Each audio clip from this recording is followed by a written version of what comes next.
ruwanmu da wata siyasa. Kamar yadda 'yan uwana suka yi bayani na baya, lillahi wa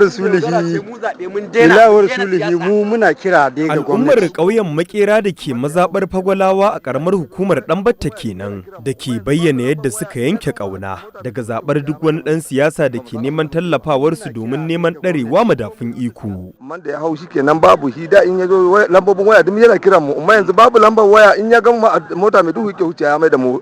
ba mu san abin da muke ba. Garin Makera dai gari ne da ke arewa maso gabashin ƙaramar hukumar Ɗanbatta a jihar Kano. A ziyarar da na kai wannan gari wanda na shafe sama da kilomita 29 daga cikin garin Ɗanbatta, na haɗu da ƙalubale da dama wanda al'ummar wannan gari ke buƙatar a kai musu ɗauki. Sai dai da isa ta wannan gari, na ga yadda garin ke fuskantar barazanar ambaliyar ruwa da ka iya jawo asarar rayuka da dukiyoyi a duk lokacin damina. Da nake zantawa da wasu daga cikin mazauna garin sun shaida mini cewa dukkanin 'yan siyasar da ke zuwa wannan gari domin neman ƙuri'unsu, wannan matsalar ita ce ta farko da suke yarjejeniya a kai, amma har yanzu babu wanda ya cika musu wannan alkawari. Dan a lokacin shi Alai Murtala da ya hau lokacin da muka je masa murnar ya ci, sai da ya ce mana wannan aikin namu da muka kai masa kukan aikin mu ta yi shi ne aikinsa na farko wanda yake zuciyarsa wanda yake ganin zai sa a gaba kuma zai yi shi da izinin Allah. Babu wani abu da aka yi a matsayinsa na zababben dan majalisar jiha a yanzu mai ci, babu wani abu da ya mana a kowane lokaci idan muka bibiye shi yana cewa za a yi, ya kai shekara 3. Mahukunta abin da muke so Alhaji Murtala Musa Kore muna so a ɗauki kokenmu 100% na goyon baya a kai wa gwamna a zo a duba a mana wannan aiki. Kawai yanzu shi wannan dan majalisa da ka ambata ya san da wannan matsala ya san da wannan matsala 100% kuma tunda muka zaɓe shi ma ina ga har yanzu tun daga nan ma ban sake ganin sa ba. Dan ni kaina nan ruwan nan shine sanadiyya yanzu haka bana cikin gidanmu na gado, kuma wannan ruwa tun ina jariri ake goyon da ni ake tseratar da ni ake kai ni gurin mafaka. Saboda haka kuma duk lokacin da wani mahukunci ya zo garin nan akan ya nemi ƙuri'a goyon bayan jama'a garin nan, babu wani koke da muke so mu kai mar illa irin matsalar ruwan nan. Malam Ibrahim Bako Makera shine mai unguwar wannan gari, ya bayyana mana yadda wakilinsu na majalisar jiha ya yi musu alkawari tun kafin ɗarewarsa wannan matsayi, amma har kawo wannan lokaci shiru kake ji. Gaskiya dai 'yan siyasa kam suna zuwa, kuma akwai alkawarurruka da suka yi, a yi alkawari to kuma abu ne a gurin gwamnati sai dai a hankali. Amma kamar